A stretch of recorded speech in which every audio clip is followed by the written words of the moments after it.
Hi guys, how we doing? I hope everybody's fine out there. If you haven't been here before, my name is Peter, this is Thailand Bound, and today I'm going to read out 4 viewers' stories that have been sent in to me by guys who've visited Thailand and shared their experiences with all of us actually. Happy to say none of these stories have been read out by me before, they're all brand new stories. Before I get into them, I had you can skip forward if you don't want to hear this. I've got timestamps in the description. You can go to the first story. But I just wanted to, I had a chat with somebody in the week, and we were talking about the kind of stories that come in, that people send in. And this guy's been with me, he's been watching my channel for a number of years, and he said to me, you know what, Peter, some of your stories aren't quite as exciting as some of the stories I hear on other channels. And now I think there's about half a dozen stories at least, half a dozen channels rather, reading out stories supposedly from Thailand. So I thought I'd go and have a look at these other channels just to see what kind of content they throw out there. The same person also said to me, well, why don't you make up some stories, some more exciting stories? People won't know the difference. But you know what? I'd know the difference, and I have never done that. I've never made up a story, and I'm not going to start now. Okay, right, let's get into the first of 4 stories. And on that subject, if you've got anything to say, any comments, drop them in below, and I'll maybe read yours out, any comments, any interesting thoughts on, these crash and burn stories week after week after week. Okay, right, let's go into the first of 4 stories today. สวัสดีค่ะ Peter, these are both original stories I've never told anyone, including some of my friends. Never posted to other channels or sites, so do with them as you please. I wrote them directly my thoughts without regard to YouTube rules, so if you have to change a few words to avoid issues, I'll understand. I think the names are common enough that you don't need to change them, even mine, but again, it's your channel, so I'll just sit back and let you tell it. My name is Brian, and at this time I'm 52 from the USA, and in January 2020 I visited Thailand to meet someone and hopefully start a relationship. Details of that first person aren't really important because we didn't hit it off from the jump, and soon I was alone and searching for someone to at least have a good time with. I got on the usual apps that Thailand has. In this case it was Thaifriendly. I found a girl named On. She was 31 years old and a masseur at a shop that, when I checked the location, it was just a short grab away. I think she didn't believe I was ever going to show up. She was on Thaifriendly looking for clients, but we had a nice conversation and seemed to connect quite well. So I went to her massage shop the next day in the afternoon. This shop wasn't open past midnight and wasn't in the entertainment areas of Bangkok as said, so I thought the employees use any way to get business that they can. Get on an app, find some clients, make some money. I sent a message to let her know I was on the way and she was waiting to see me. When I arrived, I was met with the entire shop staff who knew I was coming along. An had a big smile on her face and was happy that I showed up. I asked for a nice long massage and really wanted to get relaxed and change the vibe of my trip, which was already almost over. She was petite but quite well developed, even slightly muscular. She was incredibly strong and got me well relaxed. At the end, she asked if I wanted the extra service, and I was so attracted to her that I couldn't refuse. During the act, she whispered in my ear that if I wanted to, I could touch her. A soft touch goes a long way with a sensitive man. At the end, I paid for my services and gave her a good tip. She tried to refuse it, but I said I don't mind. She just leaned forward into me and put her head on my front of my shoulder, and she said thank you. I left Thailand the next day to go home, as I was scheduled to do.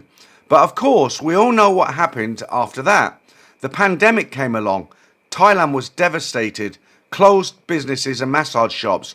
She had an 11-year-old son and she was working in Bangkok to provide for him as he was staying back with her family in the countryside.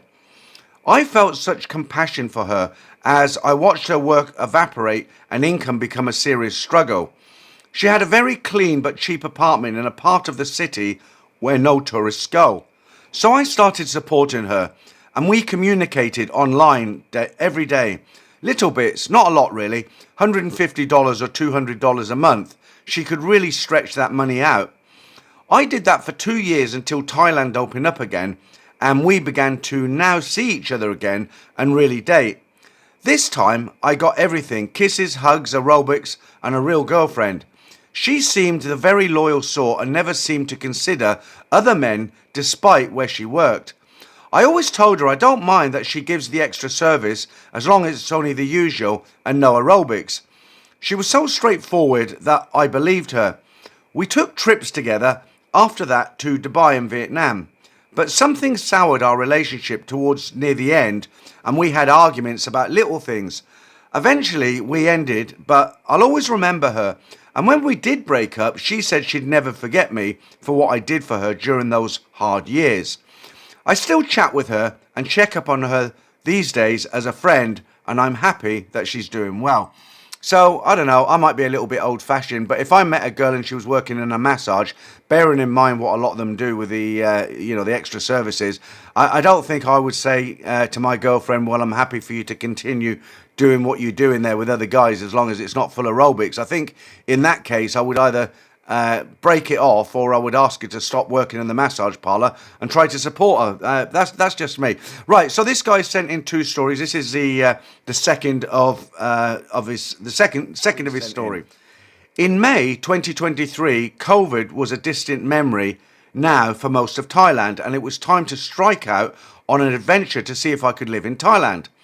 I was 55 at the time and thinking about living and retiring overseas because I could do it much sooner if I lived in a less expensive country.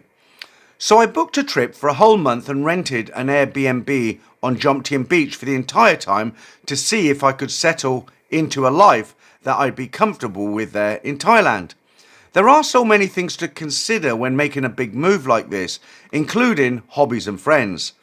I had planned to meet and travel a little bit with someone for the first week to enjoy some female company, but after she left, I had planned to rough it, just be with myself, cooking, cleaning, living daily life to see how it would go. When the trip was done, I was pleasantly surprised that only a couple of things bothered me. Shopping for real groceries was far, and it was sweltering in May. Even the beach that I was living right in front of was nothing but sand and no people at 2 p.m. on those days. I sort of learnt to live like the Mexicans, busy morning and evening and take a siesta in the afternoon. I had planned a stay on the final night before going home near the airport, but I wasn't happy with spending the last night alone. So I got on the Thai dating sites and saw this incredibly beautiful woman named Nui with a bikini ready body. I thought, this is dumb. She'll never talk to me or be seriously interested, but I took my shot with absolutely nothing to lose. As we talked more, I realised that her English was very good and the conversation flowed. So I asked her about meeting and suddenly received back her menu of prices. I always knew a lot of women on these sites were working girls, but at this point, for a little money, I wasn't really wanting to be alone. She was 38 years old, which I could hardly believe. No kids, and I decided to spend the whole final night with her before catching my flight. After meeting, we went straight to the hotel bar to have a beer and eat some food. She was so happy and warm, speaking great English. We went back to the room and had some of the best aerobics of my life. But I started to think, she's 38, how much longer does she want to do this kind of work? So I started to ask her questions about it, and I started to try to make her think with different ideas. I mentioned retiring and being with me and what she might like. I was leaving the next day, and so nothing bad could really come of this. By the end, she did say she doesn't like doing it and that she feels it's a job just like anyone else. I just couldn't wrap my head around this. If there's aerobics, there must certainly be pleasure and feelings, I thought. But she said no, it's work. We exchanged line and kept talking after I left Thailand. A few months later, I had another opportunity to go back. I told her I would pay her usual rates, but I wanted all of her time, and she gladly accepted. When I returned, we had the best time, going out, staying in, aerobics and deep conversations too. She said the only time she stopped working was for a boyfriend in the past. The boyfriend requested it, and in return he supported her. And this is the part you always hear about. They say they quit, but they don't. But this woman said when she was supported, it was a relief not to have to work. You could feel the relief in her voice. Call me a simp, but I believed her and she extended the offer to me. Be my boyfriend, support me, and I'll stop. So I called her bluff and started telling her I wanted to move to Thailand and get a place together and always be together. And she said, yes, okay, let's do that. She had put the ball in my court, so now I had to try and put it back in hers. I asked her if I did that, would she be willing to marry me? She said yes with a big smile. And then I asked her about kids because she's 38. It's like a last chance, and she got a big frown on her face and said no. I didn't totally understand that one, but I guess when you do one thing for nearly 20 years, maybe some other things just get lost in the shuffle. At that point, the ball had been put back in my court again. And even though she always used protection, even with me, I had to eventually let it fade away. I just couldn't make myself get too close to a short-time girl, and yet there's a chance it could have been good for both of us too, as she indicated. I still think about her today, although I declined to keep the communication going.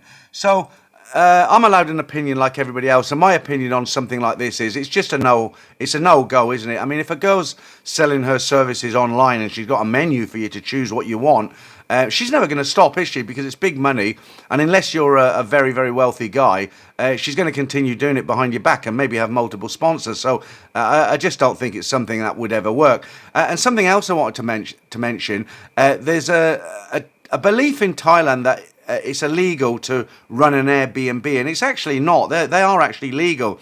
But if you have an Airbnb in Thailand, you must hold a hotel license to be able to let out rooms like a hotel. If you don't, it's you can get a 20,000 baht fine. That's why a lot of times when guys turn up at their Airbnbs here in Thailand, the owners will be very cloak and dagger and say, look, don't tell anybody you're in an Airbnb. Just say I'm a friend, and it's all kind of hushed over because they don't have that hotel license. Okay, so if somebody tells you Airbnbs in Thailand are illegal, you now know they're absolutely not, but they do need that hotel license. Right, I'm going to go into story 3. Now again, this is from a separate guy, but he sent in 4 stories, pretty good stories.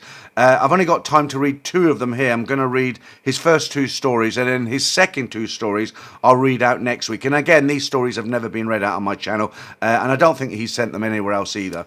Peter, thanks so much for your channel. You may not realise it, but your channel and your viewers' stories have saved a lot of men from hardship and troubles while travelling in retirement. It is easy to imagine that your viewers' stories have saved some men from marrying or taking a bar girl seriously, or being cheated out of thousands of baht in a relationship, or by mistake in a bar or restaurant. I have heard stories of Western men committing suicide in Asia, and you may have saved some men from that outcome. I must say that poor Thai women are no different from women in any other part of the world, and many of the financial losses men have described on your channel pale in comparison to the losses male friends of mine have taken in the US. In America, it is common for men to spend thousands of dollars a month dating women and not getting much out of it in terms of love, friendship, or aerobics. Also, male friends of mine have been divorced after brief marriages and had to pay $300K to $1 million to their ex-wives, even in situations where they had no children and the marriage lasted less than 5 years. With multi-year alimony and child support, the losses can be even greater.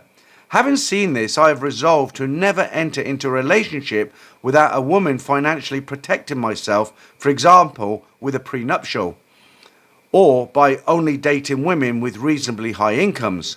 Professional women are more likely to chip in for the costs of dating, and if you marry and divorce a woman with a high income, she has a lower claim to your earnings than a lower income woman.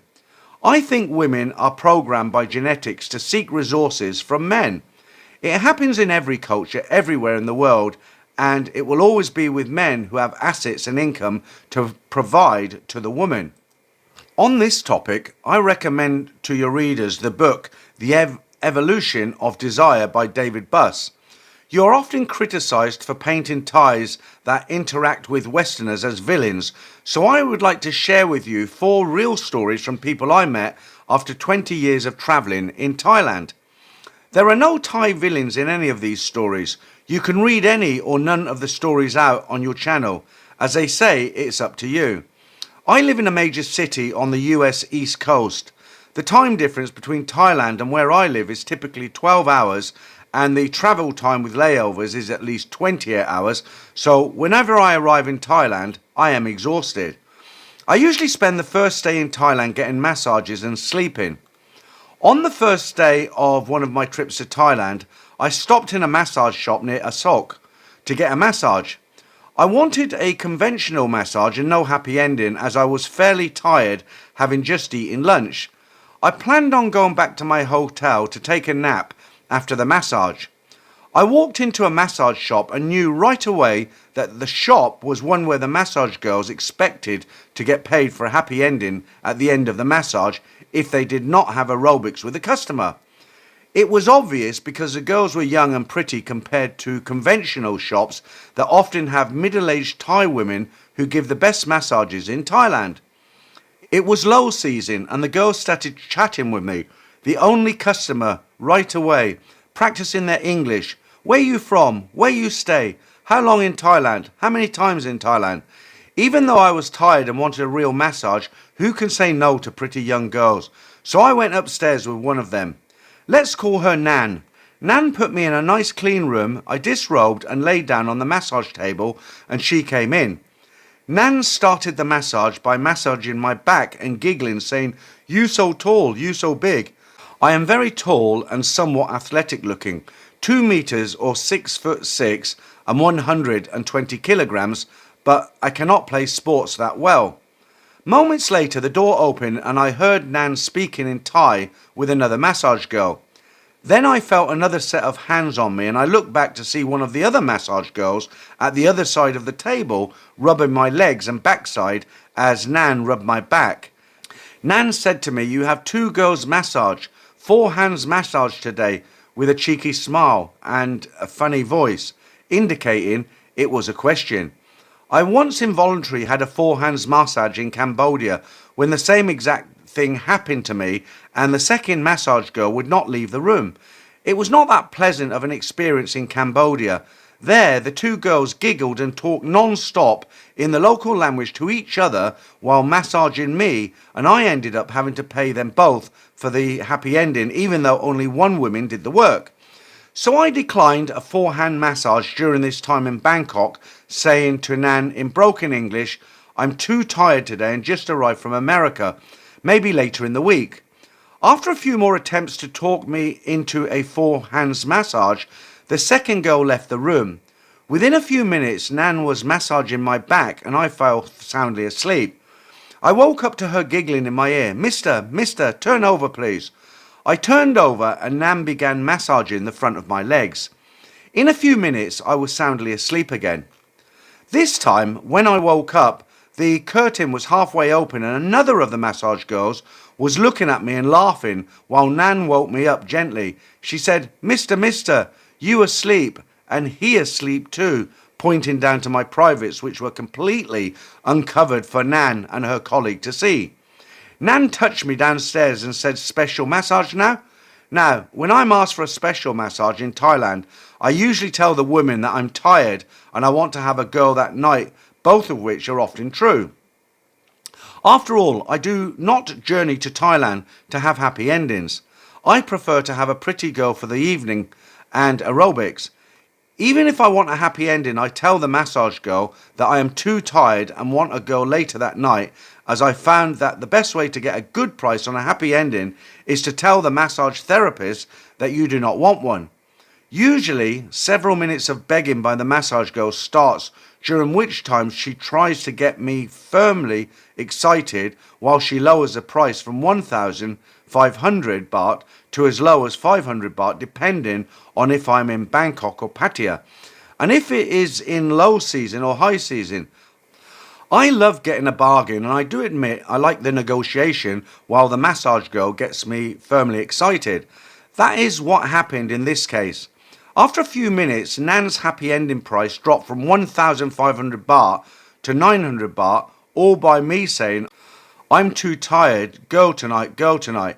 I probably could have gotten the price lowered more, but it was low season, so I took pity on her and I relented. After all was said and done, and it was time for me to leave the massage place, I paid Nan by grabbing money out of my wallet while standing naked in front of her. It was dark in the room and I struggled to see the distinctive colour of the 1,000 baht note. I gave Nan 300 baht for the massage and 1,000 baht for the happy ending, including a 100 baht tip. I then proceeded to get dressed. A minute later, I was walking away from a sock towards my hotel off Sukhumvit Road. As I was walking, I heard a voice yelling on the road, "Mister, Mister."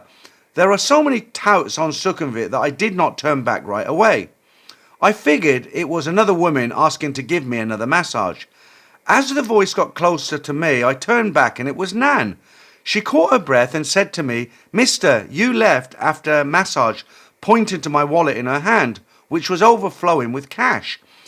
Before the massage with Nan, I withdrew 10,000 baht from an ATM. I was so tired that I left my wallet in the massage room after getting dressed in the dark. Nan had a terrific smile on her face and seemed so happy to catch me, because I am told she said it was easy to find me on Sukhumvit Road. I thanked her, took the wallet from her, reached into it and I gave her another 1,000 baht as a tip. She smiled again and placed her hands together and said thank you in Thai. Then she walked away. I checked the remaining cash, curious to see if Nan took any. She had not. It was all there. So the moral of that story really is don't assume all Thais are thieves, because I can tell you many stories where guys have lost things and they've been returned. And something that happened to me years ago, and I've told this story before, I was staying in the I was staying in the Omni Tower on Soi 4. It's been so long I can hardly remember the name. But I was staying in the Omni Tower in Soi 4 and I had 20,000 baht in one of these bum bags, and I thought it was zipped up, and I don't know why. It was a stupid thing to do. I was waiting for the lift to come and I was swinging this bum bag, got up to the room, and about 10 minutes later I got a phone call from reception and they said, "Oh, Kun Peter, you lost anything?" And of course, panic set in. I looked in my bum bag and the 20,000 had gone. I ran downstairs and the cleaner who was cleaning the communal area, the lobby area in the elevator, had found this money all spread out on the floor. And she'd actually gathered it up and gave it to reception. Of course, I gave her a 1,000 baht tip. But there's many stories like this where guys have left laptops in taxis, or I've got a friend who lost his mobile phone when he was on his bicycle. He went back and one of the motorbike taxi boys said, "You're looking for a phone, right? You dropped it." And he was like, "Yeah." And he's like, "Well, here it is." So they can be very, very honest, the Thais. Don't assume that they're all corrupt and they're going to steal from you.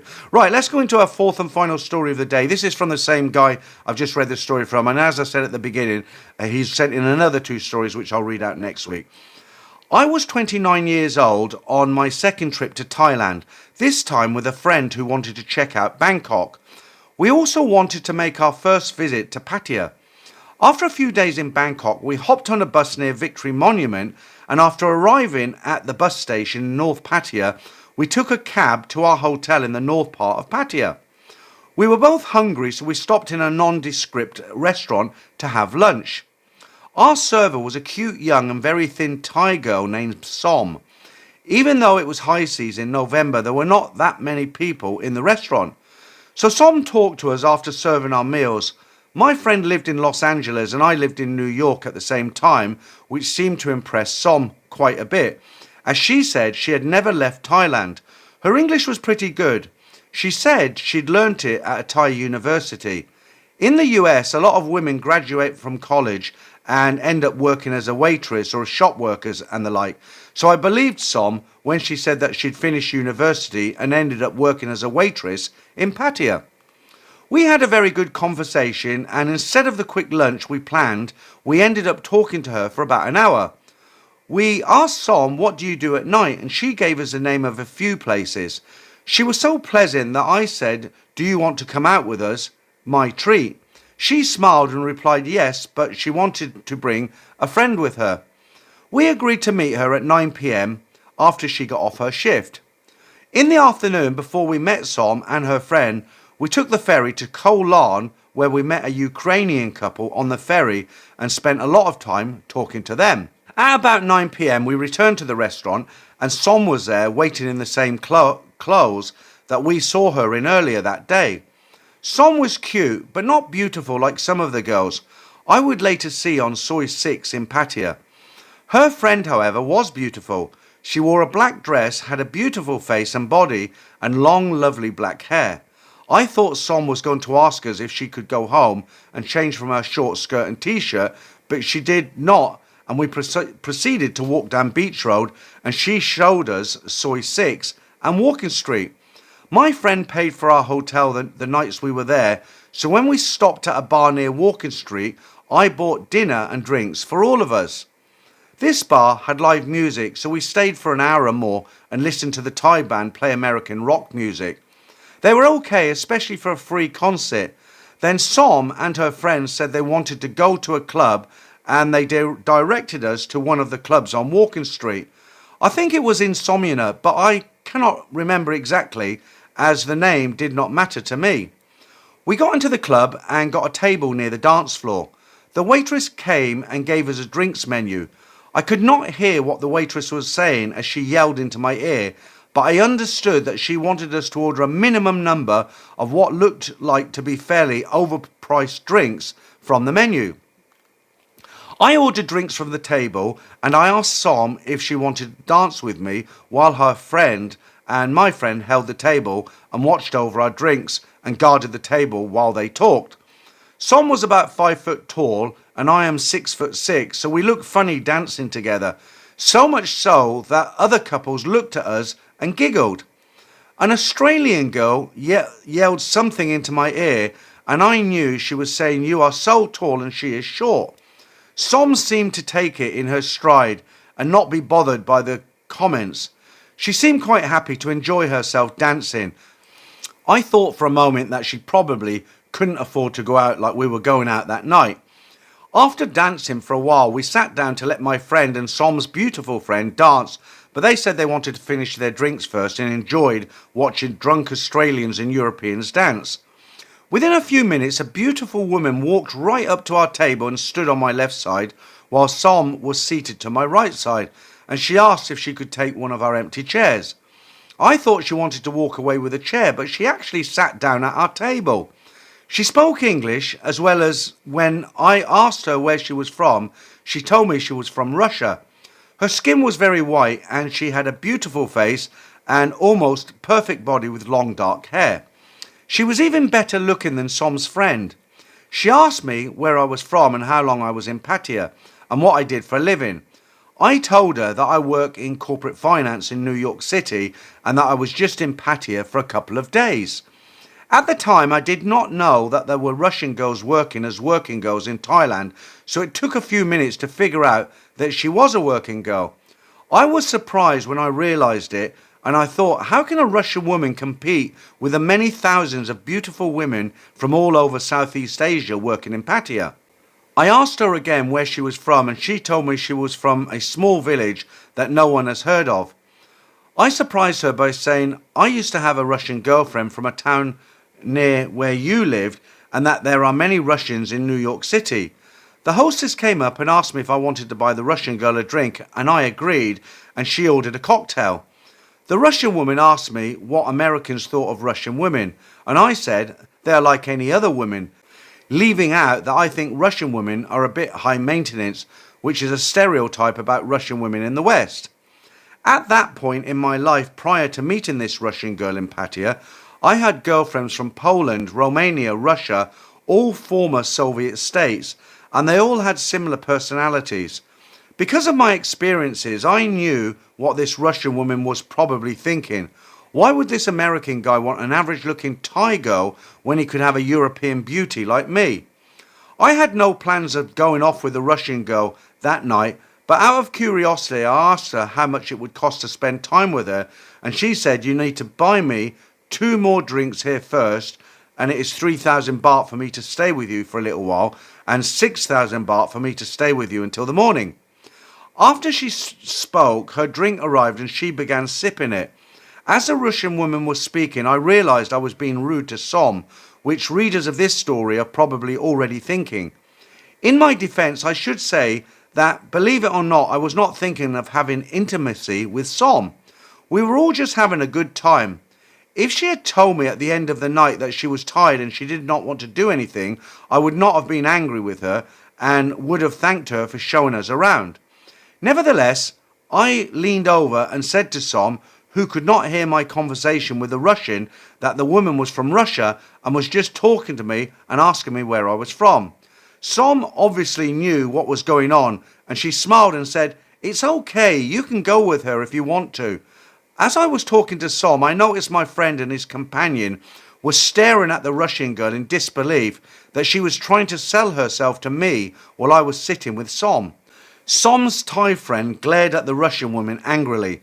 The Russian woman saw Som, smiled sheepishly, and when I turned back to the Russian woman before I could say anything, she said to me, "I do not do threesomes." Hearing her saying that almost made me chuckle, as I was thinking this girl has no clue what I'm thinking. I was not even thinking about a threesome. Very politely, I said to the Russian that I was sorry, but I would not go with her that night and that I was there with my friends. The Russian said quickly, "She is not your friend," nodding to Som. I told her that Som was showing us around that night and that maybe I would come back tomorrow night. The Russian girl looked at me and said, "You will not be back," and she was right. She quickly finished her cocktail, got up from the bar and left the finished glass at the table. She did not seem angry, but she acted as though it was a rejection, her sales pitch which didn't work. Seeing me turn down the Russian made Som happy, and she cuddled and caressed my arm. A couple of hours later, the four of us walked back to the hotel. Before we met, Som, my friend who is a cheapskate with money, booked a hotel room with 2 queen-size beds right next to each other, planning on us sharing the same room. When we got there that night with the girls, he rented another room for him and Som's friend, and Som and I went to our room and had a shower together. After the shower, we had aerobics and talked and cuddled until the sun started to rise. In the morning, we had breakfast in the hotel. My friend and Som's friend came down, and my friend was visibly annoyed. I found out that he was annoyed because Som's friend wanted 2,000 baht for staying the night. After we ate breakfast, we went to an ATM and he withdrew some money and gave it to her. It was quite awkward because Som did not ask me for anything. Maybe she was happy that I paid for the evening out for all 4 of us, or that I did not go off with the Russian girl. My friend and Som's friend never had contact again, but for years after that meeting in Pattaya in 2009, Som emailed me. It was okay to speak to her for a while by email, but new and serious girlfriends came into my life in America, and I lost track of Som eventually. One year I tried Som's email and it bounced back, indicating it was no longer in use. I have been to Pattaya several times since then, but I never saw her again. Stories 3 and 4 to follow next week. So that's something that's always left me clueless, actually. You know, there are Russian girls working in Pattaya, and a lot of guys, they'll come over from Europe, America, Australia, whatever, and they'll hook up with these Russian girls who are much more expensive, more hardcore, and I just don't get it. I really don't get it. You know, I mean, they come from a country with white girls, they come into a country with these beautiful Thai girls, Asian girls, and they're hooking up with Russian girls. It's always kind of gone right over my shoulder. I don't get it. I really don't. Maybe somebody could tell me what the attraction is. Anyway, that's it for this week once again. Thanks for listening to the stories. I'll be back next Saturday with some more, hopefully, news stories. And as always, if you have a story to send in, it doesn't have to be from Thailand. It can be from anywhere, as long as it's an interesting story. And I'll read it out right here, change names, make it anonymous, and you too can hear your story read out right here on Thailand Bound. Okay, thanks a lot again, guys. Whatever you're doing in the week, have a good one, and I'll see you again next Saturday.